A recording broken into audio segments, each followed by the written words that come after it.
Welcome back to the light side of the internet. The side of the internet that has gotten so expensive that we now need 4 income households to survive. That one hit a bit close to home. Anyways, polyamory scares me. Not because I think the poly community is bad or evil or loves Satan or anything, but because communication is hard. It took me long enough to learn how to communicate with just one person, and now you're telling me I have to communicate with 2 more people? I would rather kill my curiosity is still there. And polyamory isn't really something that's explored that much in pop culture or media. Like, before I made this video, to me the poly community was this monolithic group of people that like to and sometimes more like polylithic. Am I right? So to satiate my curiosity, I ventured forth and watched Polyfamily on TLC. I also don't like being called vanilla. I'm in a polyamorous relationship where we were swinging. I'm not vanilla. Well, I mean, in bed, you can still be vanilla even though you're in a polyamorous relationship. Alicia's used the word jealousy when it comes to the conversations, but it's not. I think it's competition. We live together, but if we weren't in this situation, we probably wouldn't be friends. If you know how I feel, why would you say that? Like, you put me in such an uncomfortable situation. I am 99% certain this is not a healthy depiction of a polyamorous family. A healthy polyamorous relationship, like any relationship, thrives on the foundation of mutual respect, clear communication, and emotional maturity. Okay, I'm now 100% sure that this is not a healthy depiction of a polyamorous family. Polyfamily is a TV show that went on for 6 episodes, but felt like 60 episodes. It's not a show about a polyamorous family, but a show about 4 dysfunctional adults with 0 communication skills. It's not a show about a polyamorous family, but a show about 2 men who hate each other and are both in love with the same woman, and another woman who spends half the show crying alone in her bedroom. It's not a show about a polyamorous family, but rather what would happen if you told 4 Sims and their 5 Sim kids to be in a polyamorous relationship with 0 prior knowledge about polyamory. The minute she stands up, I know what I've said. I'm like, well, that's a big boo-boo I probably shouldn't have said. Why'd you get to leave? I don't know if I'm feeling this mod. And it's not just chaotic because they're all dysfunctional adults. It's the rules that they implement because they're dysfunctional adults. So many of their rules are put in place because of personal jealousies or insecurities. And it's not necessarily a bad thing to have rules that prevent people's feelings getting hurt. If it wasn't for the fact that they constantly break these rules, thus leading to people's feelings getting hurt. Can I ask why you thought it would be okay to talk about the intimate details, like the sex part of your guys' overnight date? Well, I mean, I wasn't talking about this. I'm talking about intimacy and what we're doing and activities and things. Like body paint, edible body paint. Yeah. And it's also the fact that these are some stupid ass rules. Rules like grounding the kid means they go no contact with the rest of the family. Having the men switch bedrooms every single night. My God, imagine having to do the walk of shame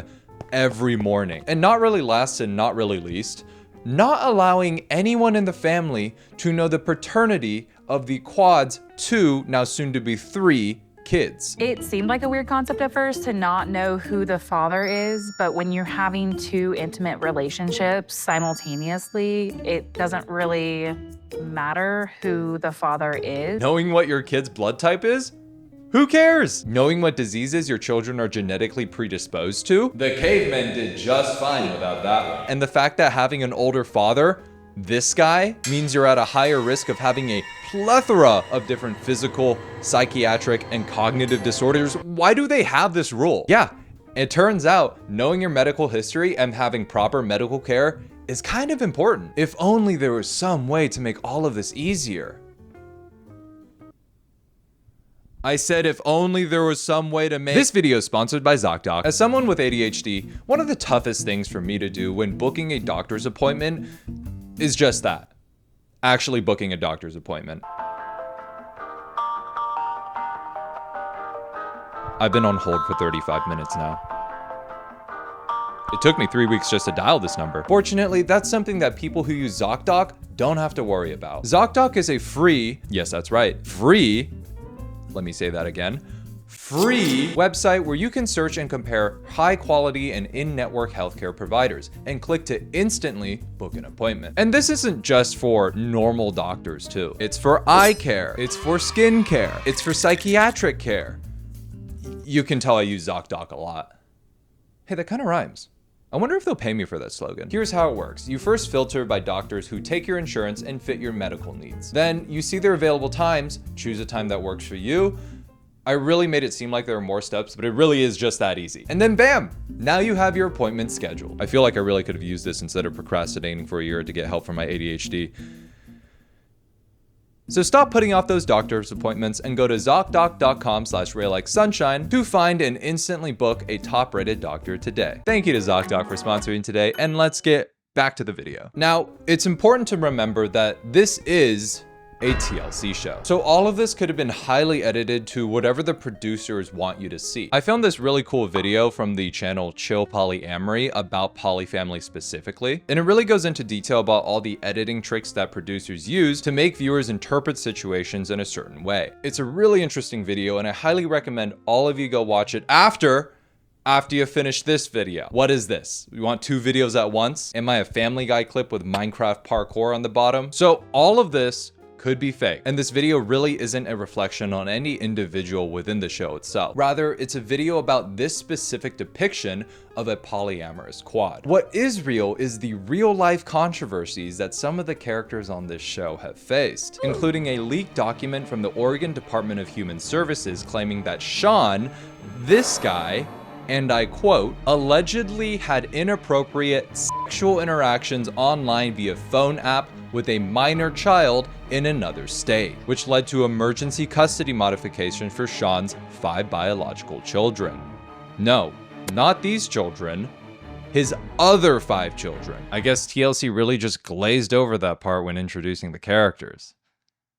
Speaking of the characters, the Poly family consists of 2 married couples and their 5 kids. They're in what is known as a closed quad, which means they're all either dating or married to each other, but they can't seek relationships outside of the quad. This is Taya. She is what I would consider the glue of the group, but not in the way that she's super charismatic and ties everyone together, but because she has quite literally both of the men by the balls. Honestly, more power to you, Queen. Unfortunately, she also seems to utilize that power in order to get what she wants from the relationship, including seeing people outside of the quad. I think you're awesome, and I low-key am crushing, and I don't really know what to do with that. It makes me feel validated and excited and terrified at the same time.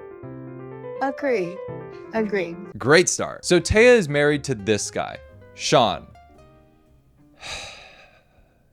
We all hate Sean. Everyone boo this guy. Boo. Nobody likes you. Sean. Screw you, Sean. The best way to describe Sean is kind of like that one guy in the friend group who thinks he's smarter and better than everyone else, but is really just a walking case study of the Dunning-Kruger effect. See, Sean is very much an insecure person, and there's nothing wrong with being an insecure king, but there is something wrong when you're insecure and you're a hypocrite. There was one time we were on vacation. We had a good argument. Tyler and Alicia packed up the kids, drove home without us. You can get that pissed off that quickly enough to pack up the car and leave from a family vacation, take the kids with you. It's a pretty telling thing to me. I'm gonna leave. We're gonna go home. Yeah, we're gonna get in the van and go home, okay?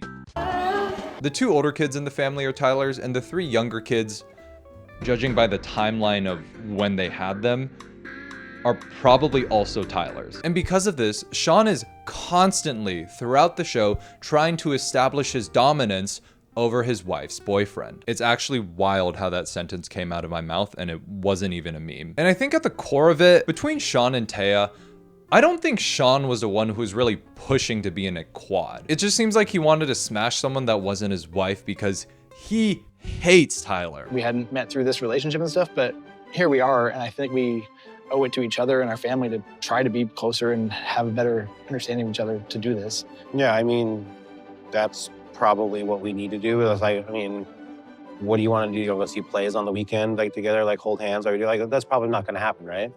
So we just need to, I mean, it'll work out or it won't work out. We're going to do our best, but we have other partners, we have other kids, our relationship's not gonna ever come first. Good job, Tyler. You are the first man I've ever seen have a wife, a girlfriend, and a situationship. Bravo. Tyler can be described in one single word: himbo. It's not easy, so I don't know. I'm grateful. That just means we gotta do it. What do you mean, do it? You can't just assume. Come on. I have to hold down the fort for them. Oh, okay. Yes, absolutely. Of course we would. God. I haven't been wooed yet. I feel like I should have some standards. But just wait. You'd be so wooed. Woo woo. No, not like that. You're making me nervous. Remember the Sims analogy? Yeah, I don't think it's an analogy here. I'm not really sure if Tyler has ever had a single original thought go on in his noggin. I'm not even sure if he's conscious half of the show. He doesn't really ever stand up for anyone, his wife, himself, his kids. The only time he wanted to stand up for himself was to sleep with other people. Our agreement for years has been that we don't date outside the four of us. You wanted to change that and open things up for all of us. Why would it be for all of us? Well, I mean, the agreement before was for all of us. Our agreement is that we're Because closed. you're not so we're closed. pansexual. So? And finally, there's Alicia, who needs to get the hell out of this quad. Alicia, this poor girl, she really needs to know her worth. She is constantly put in situations where the other 3 people in the quad are crossing her boundaries and making her feel uncomfortable. I don't even think she wanted to be in this quad in the first place, because when she was describing how they got into this, she used these words specifically. I feel like it's most men's fantasy to be with 2 women. I had this idea one time, put an ad in the seeking section and see if we could fulfill this fantasy that men have. Yeah, seems like a healthy way to get into a polyamorous relationship. And not only that, she had to sacrifice her and her kids' relationship with her only living parent left. And when she tried to reconnect with her father, this is the reaction she got. If this were anybody but your dad, we wouldn't be having this conversation, I don't think. Well, no, because he's my dad. That means nothing. Fuck you, Sean. I don't even think it matters what the situation is with the father. That is such a cold-hearted and emotionally absent way to respond to someone who you claim to love. Alicia, you know this is a two-way street, right? Like, not only do you have to look right, then left, then right again before you cross the street, but also forward at the massive red light telling you not to cross the street. And I suppose a lot of this can just be summed up in a single photo. Girl, leave! That's not to say that these people don't have good qualities. Alicia is doing her best. And sometimes that's enough. Tyler's only functioning brain may be in his pants, but he is kind-hearted most of the time, like a silly little golden retriever. Taya, I'm really struggling to find any kind words for Taya. Who's next? Fuck you, Sean! Thank you. I wanted to make a segment that covers kind of the major dramas that happen within this show, but I had a hard time pinpointing what specific dramas to cover, because it really seems this was just one constant 6-episode long drama. But I'm gonna try my best. Right off the bat, the quad is in hot water, all because Tyler wanted to spend some time with his biological child after a long day of work. How's school today, kid? How was school today? Yeah. Anything exciting happen? Nothing? What recess? How'd that go? Recess, I played tag and I played this game called Horses. We're gonna remember you're grounded today, so you need to make sure that you're eating and get back downstairs, okay?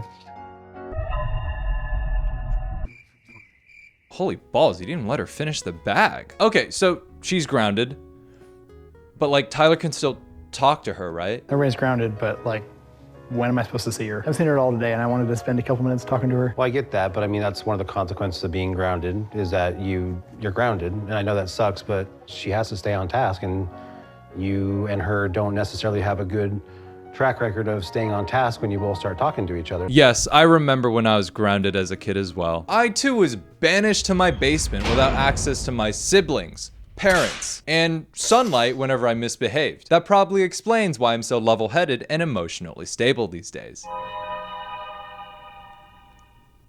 I'm joking, okay? I didn't have siblings. I mean, if you think that I'm not doing my part, I'm not following through the consequences, I'd rather you tell me than do that with Raina, you know? Like, tell me afterwards or something, so it's... But that doesn't teach Raina, though. I could tell her to go back to being grounded, you know? Like, No, but you didn't. That's why I didn't have a chance, man. It's...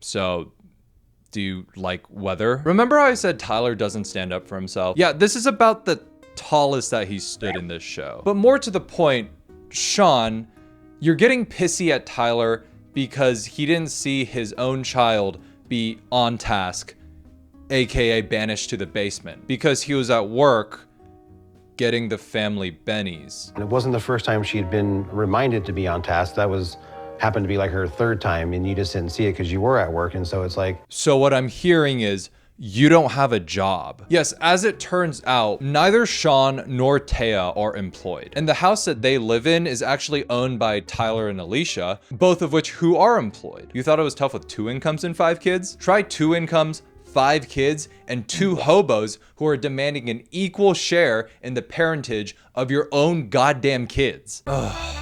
Finally back from work. Yay! How's it going, kids? How was school today, guys? You learn anything new? Hey, man, could you not do that? They're actually grounded.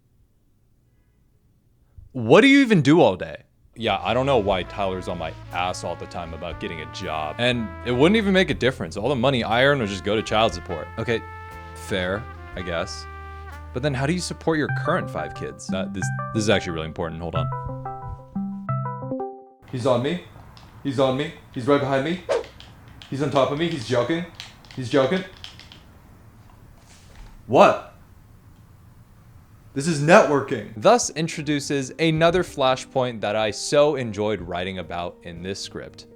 Children. I love helping kids. I love kids, Charlie. I love kids. I meant paternity. Remember the Maury show? The show that gave us such iconic lines as, "You are not the father. You are the father."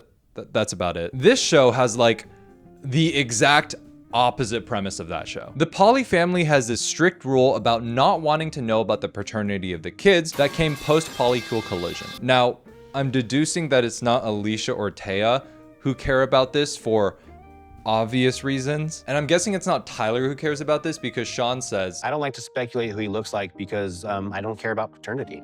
Tyler and I have our own issues that we have to worry about, and knowing who the biological father is can only create more issues. I just don't want to know who the biological father is. Yeah, that seems like a good idea. Let's force the entire family to not know critical information about our child's health and wellness to protect my feelings. Oh God, I sound like a conservative. So they, Sean, have this rule to protect one single person's masculinity, Sean, and it lasts for a grand total of 1.5 episodes. So slightly longer than Sean's masculinity. In the middle of episode 2, Tyler inadvertently sends the Polycool group chat information about the baby's health, including things like their weight, their eye color, and blood type. You know, completely normal things to know about your newborn baby. Sean sees this and proceeds to send the most passive-aggressive text ever concocted on reality TV.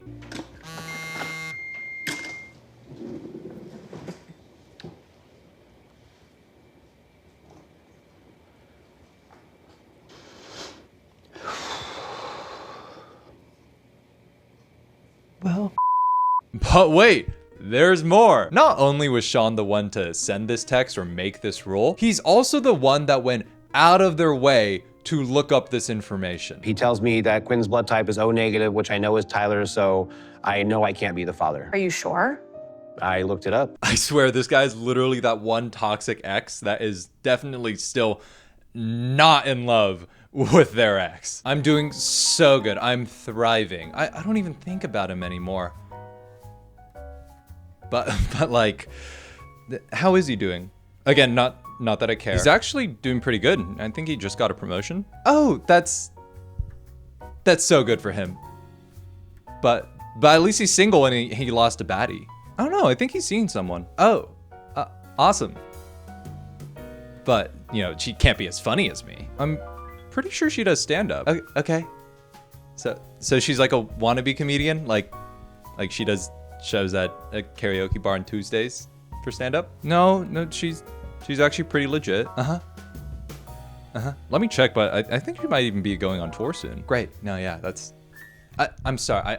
I just gotta take this real quick. Okay. Yeah, sorry. I'll just be right back.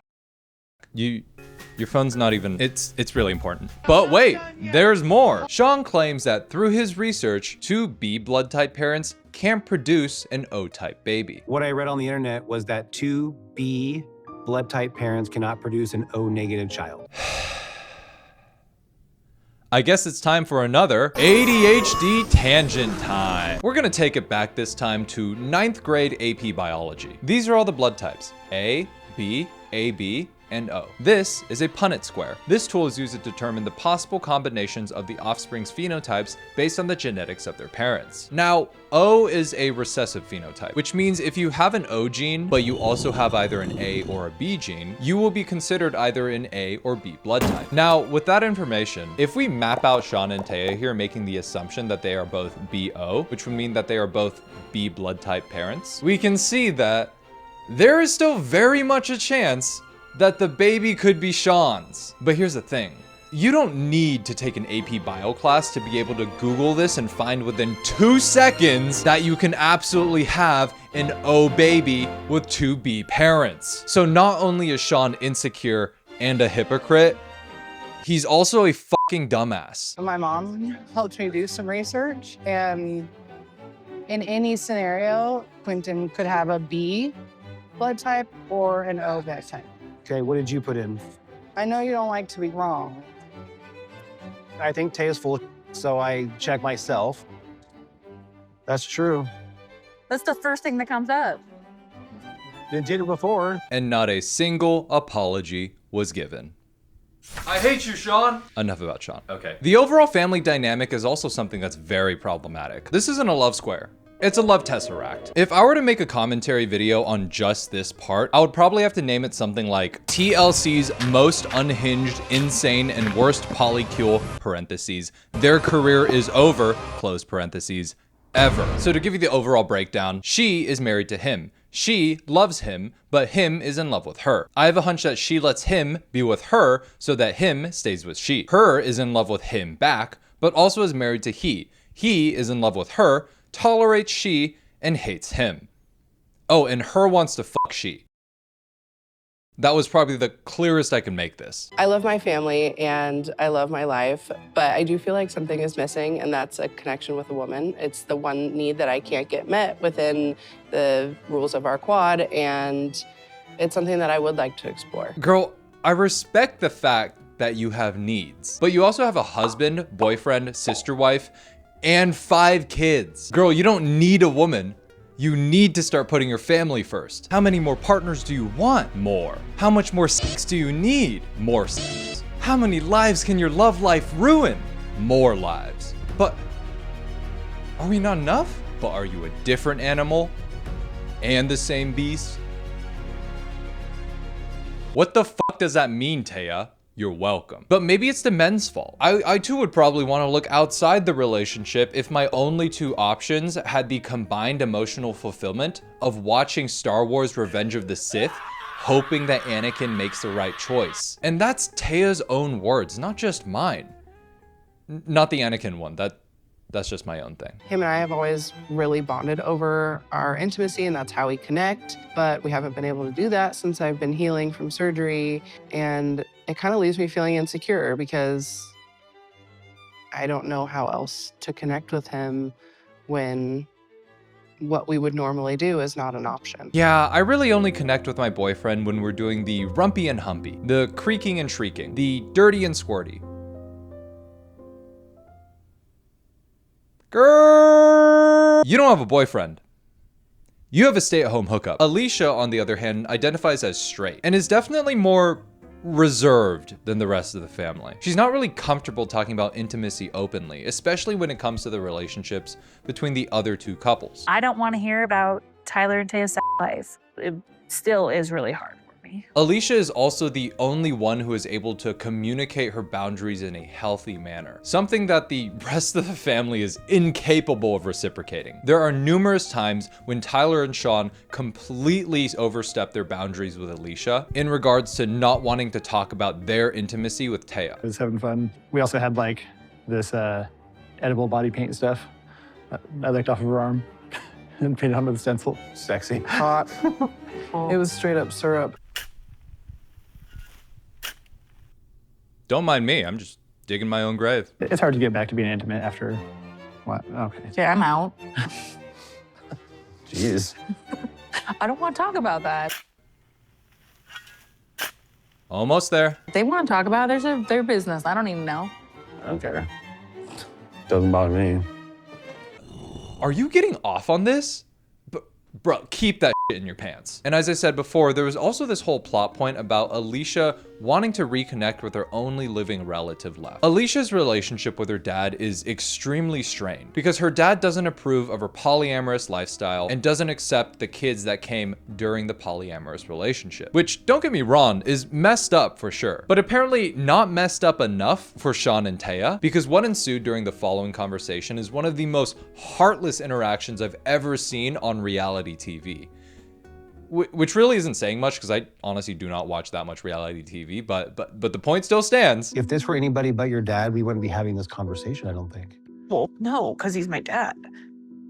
That means nothing at the end of the day, unfortunately. He's my last living parent, and I want to have a relationship with him. And I know you're saying that it doesn't matter that he's my dad, but it's like, of course it should matter that he's my dad. Like, I would like to clarify. I mean, he's not above the rules just because he's your dad. Oh, so he's not above the rules, but you are? You know, if I've had sex this morning and she said no, and she gave me the A-OK, Cool. essentially. Thumbs up. Got room for two in there? Also, like, the rules that you arbitrarily made up. Rules in a relationship should not be set in stone codices. They are frameworks on how to navigate different people's interests within a relationship. You still have to be able to accommodate and know when it's fair to flex the rules a little bit, because that's just what a relationship is. It's a give and take, not blindly following rules that you made up to protect your own feelings. But not anyone's feelings. Just your own. I think it's harder for you just because your mom passed and now this is your dad and you're worried because he's getting up there in age. I,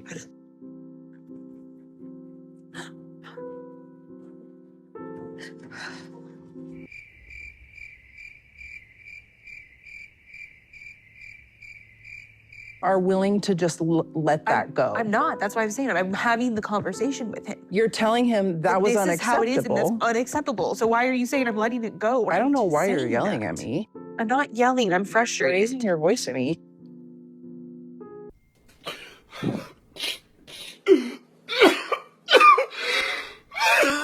Bro, I have no idea why you're yelling at me. I wasn't yelling, but I'm about to be. Alicia, why are you even in this?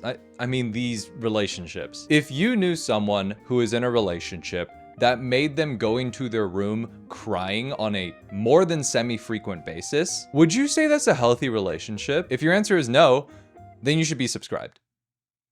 I said what I said. And like I said, this is TLC. So maybe all of these dramas are super edited and look way worse than they actually were. Maybe there are some that are even completely scripted, but it doesn't take away from the fact that this is an abomination of a depiction of a polyamorous family. I am willing to bet that most, if not all, poly couples would disown this type of behavior. Correct me if I'm wrong, but I'm pretty sure the whole point of polyamory is embracing romantic and sexual freedom. And yet this polyamorous relationship feels more suffocating than just a toxic monogamous relationship. The entire dynamic is driven by the lust between Tyler, Taya, and Sean. All the while there is an inverse relationship between how much of Alicia's needs are met and how much her boundaries are crossed. Huh, funny.